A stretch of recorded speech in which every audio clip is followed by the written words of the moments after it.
Welcome to the podcast.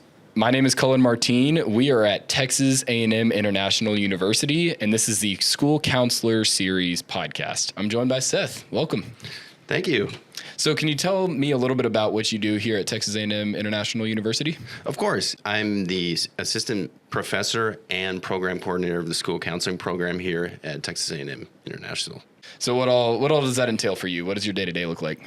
Actually, the program is strictly online at this time, and it used to be face-to-face, so myself and the other program faculty had to write the curriculum, and we had to transition the entire program to online and really work with academic partners and the Quality Matters platform to build this curriculum for the school counseling program. So we're continuously trying to update that and stay with the times, so to speak, and really make the program a well-versed program in terms of new Texas administrative code, in addition to the Texas comprehensive model. Okay. And what inspired you to get into school counseling? Really, when I was a school teacher, I was a social studies teacher first and then a special education case manager. And I saw the struggles that individual students were having in the classroom setting, which was impeding their learning. And I noticed that, they needed some additional support. So when I was in the special education realm, I was able to sit down with some of the students on a more one-on-one basis. And then I really got to know them and built like a relationship with them and got to know some of the things that were going on in their personal lives. So then I started to see, I see what's happening here. They're disconnected from the learning process. But if more than one or two people that are adults or even peers kind of have that positive influence or impact on their lives, then they can be open to receiving any type of instruction in the classroom setting. Yeah, that makes sense. That's awesome. And so from your perspective, and you kind of covered it there, but what do you feel like the role of the school counselor is, and how does that contribute to like the overall effectiveness of schools and of the education system? Yeah, so the role of school counselors is built in to the school system. They're really seen as mental health professionals and now kind of social emotional leaders on the campus setting. Both students, faculty, and even administration really look to the school counselors for any type of psychological or emotional issues that are happening that, like I said, are impeding the students' learning. So the school counselors really pay attention to what's going on that in the school's environment, in the culture of the school, that is affecting in a negative way the students' experience. So school counselors really take on that role of ensuring that there's no barriers to the learning, and then also serve as guides to ensure that the students are experiencing success and are able to grow in a way through personal experiences and prepare themselves as they're making those transitions from elementary to middle school to high school, and high school to college, or any type of future that they may have beyond high school. Could you elaborate a little bit more on your master's program? Sure. So here at TAMIU in our school counseling program, like I said, initially we transitioned from face-to-face to online because our enrollment numbers were kind of getting lower and lower because the face-to-face program in Laredo, a lot of students, if they want to go to get their master's, they may not necessarily get them here. And to come down to Laredo sometimes is difficult. Now that we transition the program to online, we have students from the entire state.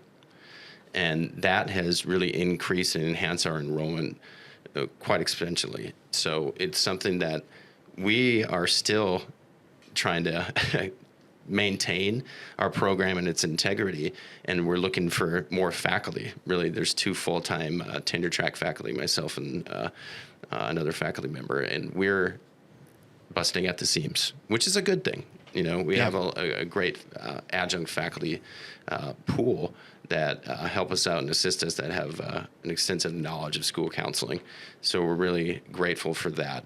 And the great part of our program is We still meet with the students, and I've met with the adjunct faculty members in addition to our other faculty member here on the tenure track. And we try to ensure that all the faculty members meet with their students at least once throughout the semester, because it's a fully asynchronous program. So I think that's one of the reasons why our numbers are really high right now for our graduate program, because students like to have the actual, flexibility and autonomy to kind of finish the program as, sometimes as quickly as possible. And there's a huge school counseling shortage right now in the state and nationwide, really, just like there's a huge teacher shortage. So a program that's built like ours really helps individuals get the training and the rigorous training at that to help be prepared to take the state certification exam, but beyond that, to ensure that they have the necessary tools and training that they need to be successful school counselors. And they're able to just make that transition because they're in it. During their practicum, they have a lot of things that they need to complete, and they're in the thick of it, and there's a few students that have gotten permission from TEA, their superintendent, the school districts that they're in, their administration, to actually serve as school counselors while they're going through the program. They're kind of on a waiver and a probationary status. And we don't necessarily promote that, but it's something that's the need, and they know that they're going for their master's in school counseling. So then they can kind of fulfill that role. And students can take up to 4 classes in a semester. And we work on 7-week subterms. So when they go through some of the introduction courses, we kind of ease them into what that's going to look like. And that 7-week subterm goes by pretty quickly.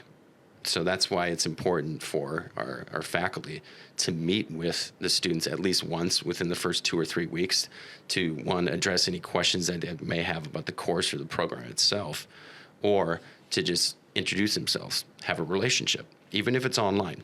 And provide that space. So it's not necessarily a requirement, but we encourage all of our faculty members, adjunct or otherwise, to meet with those individuals, and essentially not face-to-face because they're all over the state, but virtually, and kind of have those on. And then that goes through the entire program. And then by the time they get to their field experience and their practicums, I am the practicum professor, and they meet with me on a weekly basis. Okay. So that's where I provide them with a lot of information. I have an orientation for them prior to their practicum beginning. I put together a manual that they have, go through all the requirements, expectations, things of that nature. And then I ask them, what are your expectations of me being your university supervisor? What can I assist you with during this growth process through your field experience? And we start building that rapport in that way. And I've had them for classes, throughout the duration of the program, but this is a little more intensive when they get to the practicum field experience. So that's why we meet on a weekly basis, all the way through both practicums and their observations and things of that nature as they prepare to go out in the field. What have been some of the challenges as you've grown this program, and how have you overcome those? So some of the challenges have been really initially trying to find highly qualified faculty. Because, and I'll be honest, there's not a lot of individuals that have experience in the school setting in the state of Texas and have a PhD in counselor education and supervision. So we had to open up a lot of the adjunct areas to outside states to make sure that we could cover the classes, so we're not like putting a roadblock into our students, ability to complete the program, because it's unfair to them. So we go through a process to make sure we're hiring individuals that are highly qualified, that have experience as school counselors. And then we work with them, myself and the other faculty member, to make sure that they're well versed on the Texas model and things of that nature, especially if they're out of state. Sure. They need to know what that is and how it is incorporated into the curriculum. And, we developed a curriculum so we have a good understanding of it. So when we meet with the adjunct faculty, if they have any questions, we're going to support them, because we want them to be successful, in turn, our students to be successful as well. So what's some of the progress that the education department has made when it comes to the experience of students? So here at TAMIU, we really focus on integrating the Texas Comprehensive Model for school counseling and guidance programs. It boils down to looking at the percentage of time that school counselors use on a daily basis on the different program priorities based upon the needs of each individual campus.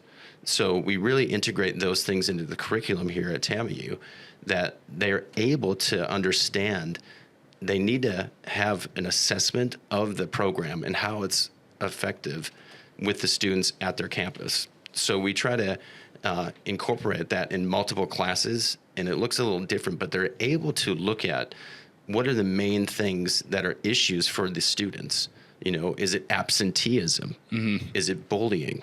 Okay, so if they gather that information, they're able to build a comprehensive program to ensure that they're meeting those issues and trying to make sure that they're getting those barriers out of the way so they're able to learn in a productive environment. Sure. And I'm sure some other schools, and I don't want to compare schools, but I'm sure there's been some cases where people haven't really done that well. So have you seen this area and this way of doing things be actually effective and help students grow and make sure that there's not issues that come up?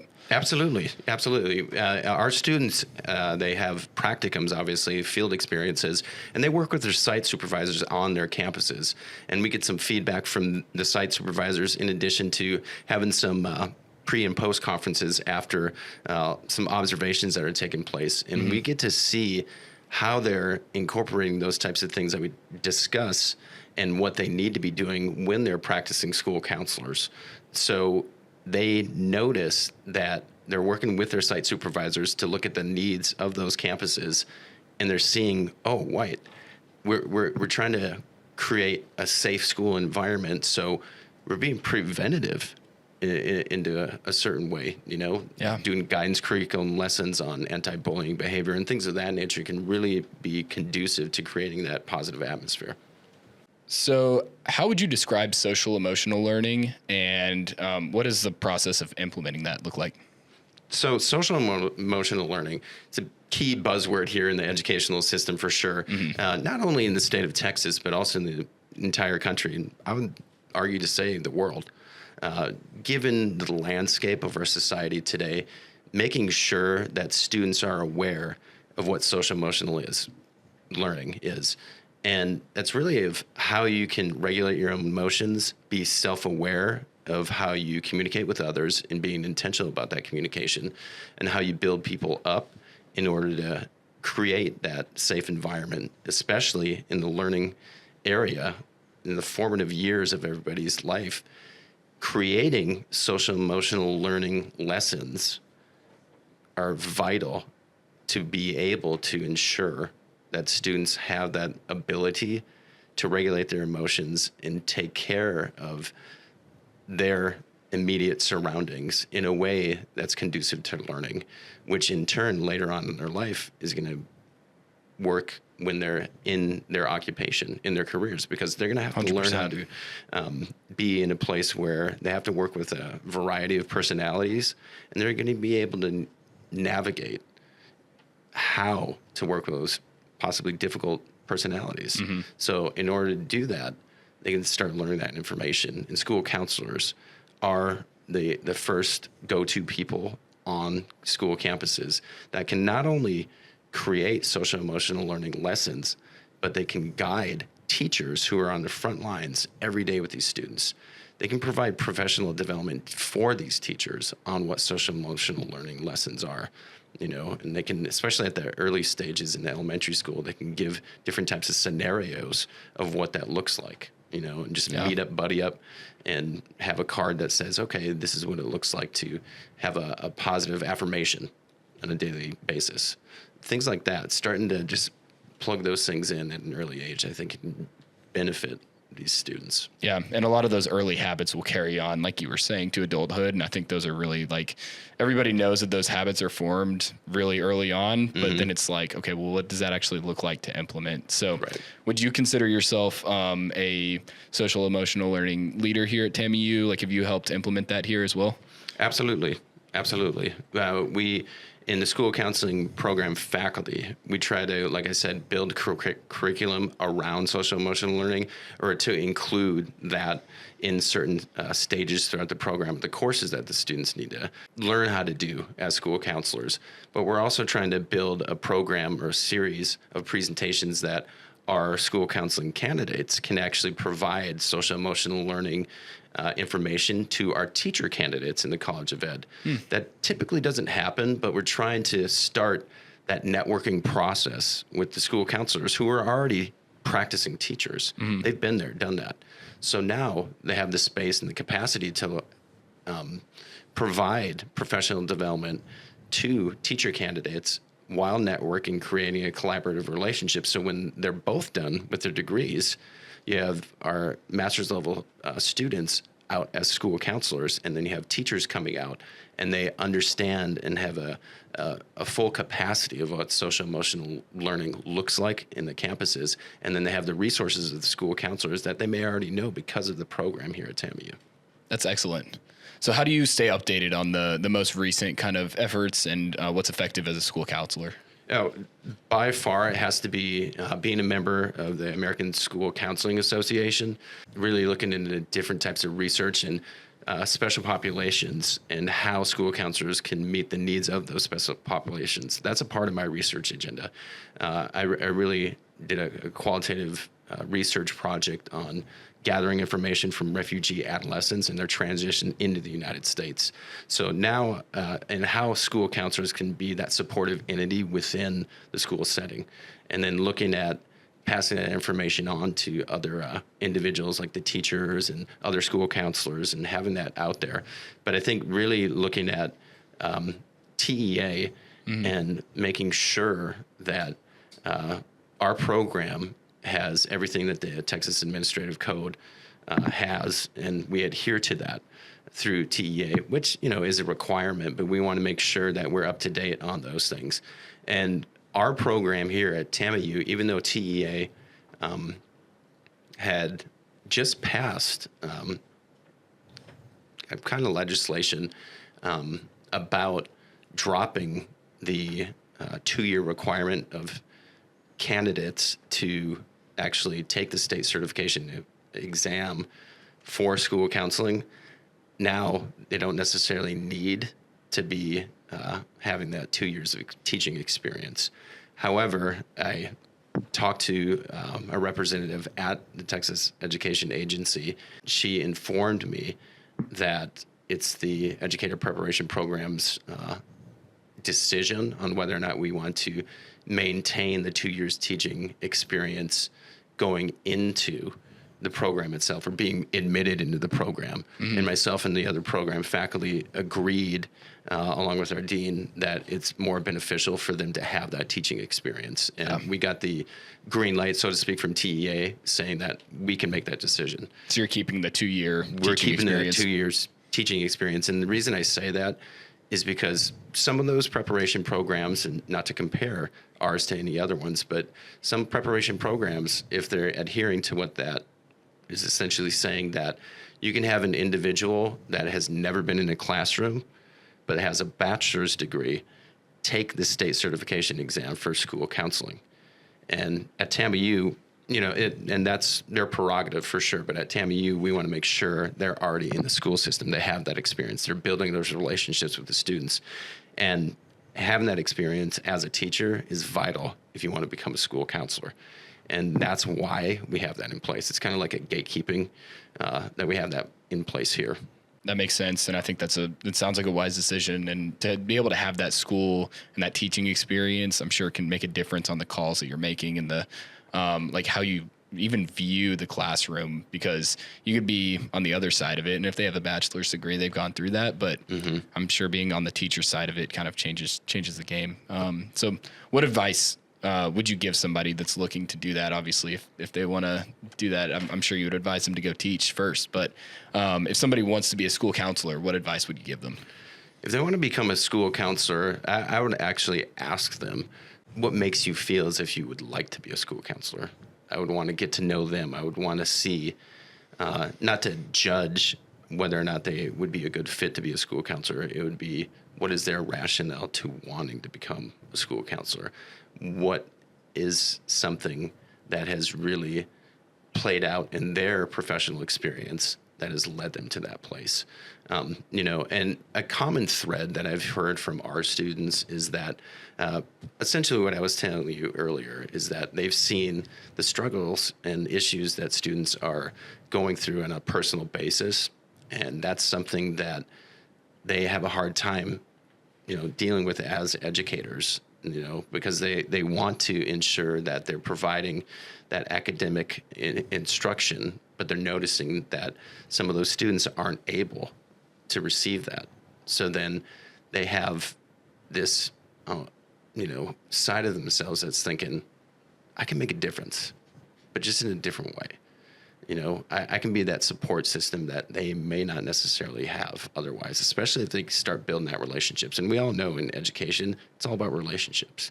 You have to have those first to establish, a support system and a positive area where students can learn.